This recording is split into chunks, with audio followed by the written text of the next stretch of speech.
ندعوكم للانضمام إلى قناة وصفة سحرية بالضغط على زر الاشتراك الأحمر وتفعيل الجرس ليصلكم جديد الفيديوهات بمجرد وضعها في القناة.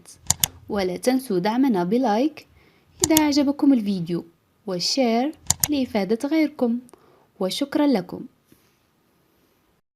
السلام عليكم ورحمة الله، مرحبا بكل من يشاهد هذا الفيديو من قناة وصفة سحرية للوصفات الطبيعية. كيف حالكم؟ أتمنى أن تكونوا بألف خير وصحة جيدة. في هذا الفيديو بإذن الله سأقدم وصفة للتخلص من السعال أو الكحة والتهاب الحلق ونزلات البرد أو ما يسمى بالإنفلونزا. التهاب الحلق والإنفلونزا يصاب به العديد من الأشخاص في هذا الفصل بالذات، أي فصل الشتاء، لأن درجة الحرارة تنزل ويسهل الإصابة بالإنفلونزا ببساطة. في بعض المرات يكون السعال والكحة شديدين وخاصة في الليل، وسعال حاد أيضا. إن كنتم تعانون من هذا المشكل وتريدون حل سريع وفوري وطبيعي، شاهد معي هذا الفيديو إلى الآخر. إذن لعلاج السعال والكحة والقضاء على البلغم من الاستعمال الأول سوف نصنع دواء طبيعي وصحي.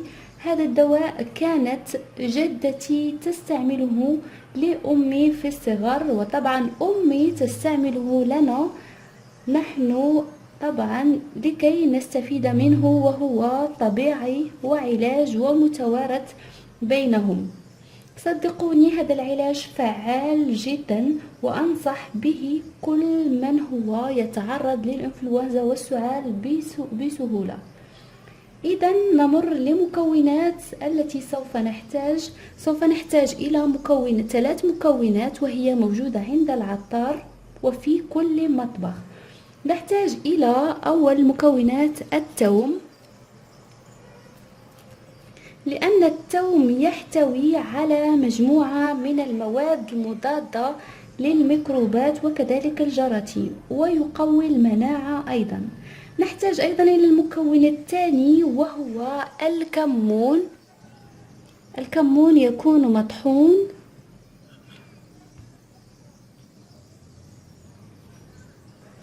فهو غني بالحديد وفيتامين سي الضروريان لتطهير الجهاز التنفسي وتقوية المناعة وأيضا طرد البلغم. نحتاج إلى المكون الثالث وهو غني عن التعريف، إنه العسل. عسل النحل أفضل مكون طبيعي لعلاج كل الأمراض وخاصة السعال والكحة. يعالج التهاب القصبات الهوائية وخاصة لدى الأطفال. والعسل يدخل في تحضير وصناعة الأدوية العلاجية للسعال.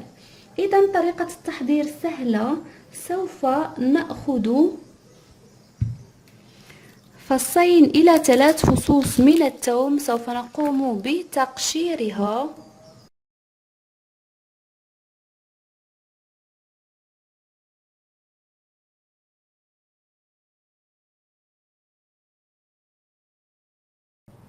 إذن كما قلنا نأخذ نصف ملعقة من الكمون.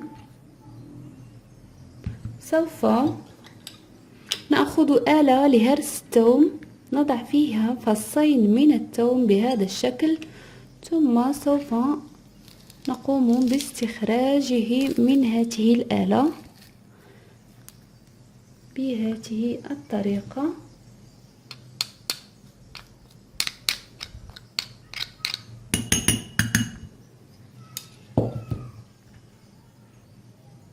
ثم سوف نضيف ببساطة ملعقة إلى ملعقتين من العسل.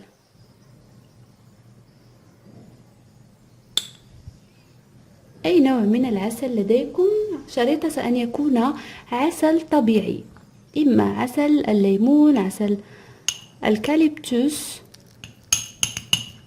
ثم نقوم بخلط المكونات جيدا.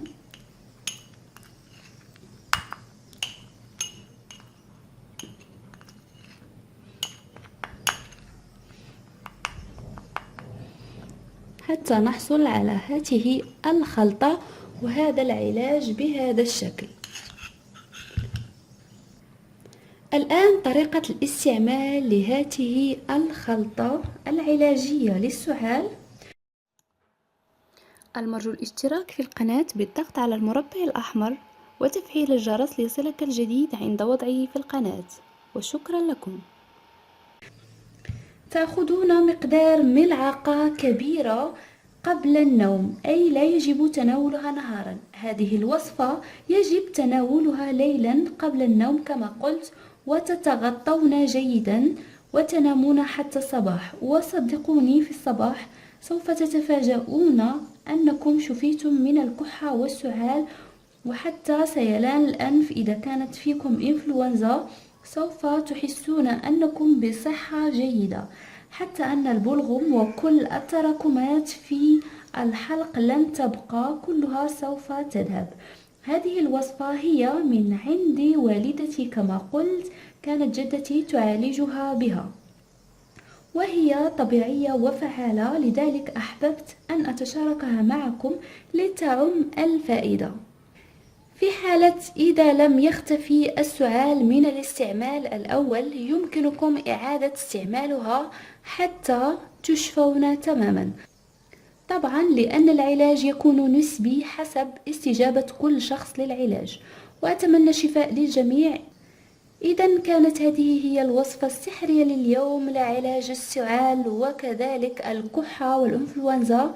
لا تنسوا لايك ولا تبخلوا علي بالضغط على زر الإعجاب، واعملوا مشاركة لرابط الفيديو عبر وسائل التواصل، وإلى اللقاء في وصفة أخرى بإذن الله.